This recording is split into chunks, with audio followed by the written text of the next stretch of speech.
नमस्कार श्रोते हो, वृत्तविशेषच्या आजच्या भागात आपल्या सगळ्यांचं स्वागत आहे. आजच्या भागात आपण पश्चिम आशियामधील बदलती परिस्थिती आणि केंद्र सरकारकडून करण्यात येणाऱ्या उपाययोजना याबद्दल जाणून घेऊया.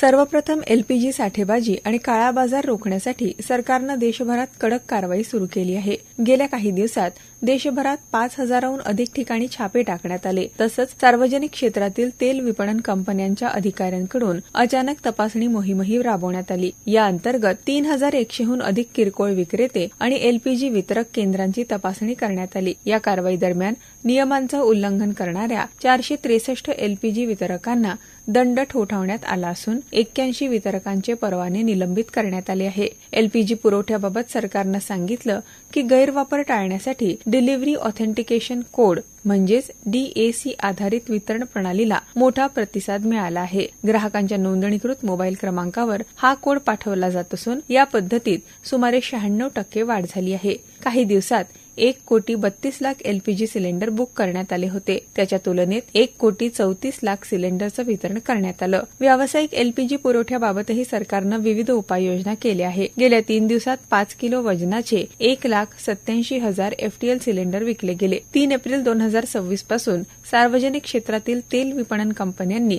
14,500 पेक्षा अधिक जनजागृती शिबिरं आयोजित केली आहे. या शिबिरांमधून आतापर्यंत 2,34,000 FTL सिलेंडरची विक्री झाली आहे. 348 शिबिरांच्या माध्यमातून 4,919 FTL सिलेंडर विकण्यात आले. तसंच मे 2026 पासून एकूण 1,32,341 मेट्रिक टन व्यावसायिक एलपीजीची विक्री झाली. काही दिवसात 23,588 मेट्रिक टन व्यावसायिक एलपीजीची विक्री करण्यात आली. वाहनांसाठी लागणाऱ्या एलपीजीच्या विक्रीतही वाढ झाली असून गेल्या 3 दिवसात 963 मेट्रिक टन एलपीजीची विक्री झाली आहे.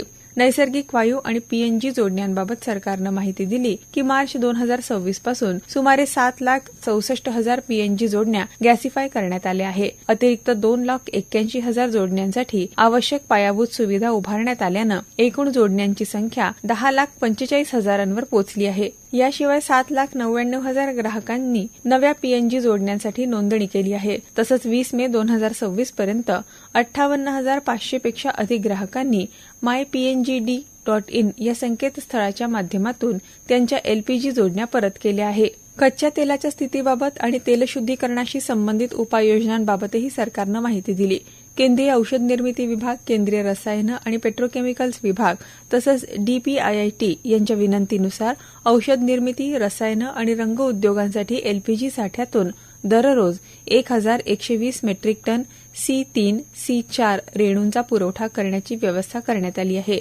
1 मे 2026 पासून मुंबई, कोची, विशाखापट्टणम, चेन्नई, मथुरा आणि गुजरात इथल्या तेल शुद्धीकरण प्रकल्पातून औषध निर्मिती, रसायनं आणि रंग उद्योगांना सुमारे 10,600 मेट्रिक टन प्रॉपिलिन आणि ब्युटिलिन या C3 आणि C4 रेणूंचा पुरवठा करण्यात आलाय.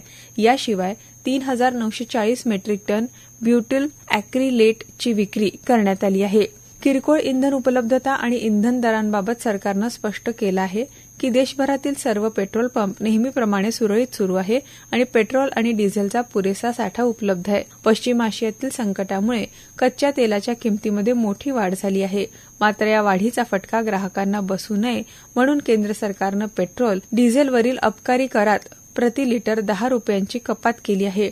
तसंच 15 मे 2026च्या राजपत्रित अधिसूचनेनुसार डिझेलवरील निर्यात शुल्क प्रति लिटर 23 रुपयांवरून 16 रुपये 50 पैसे करण्यात आलंय.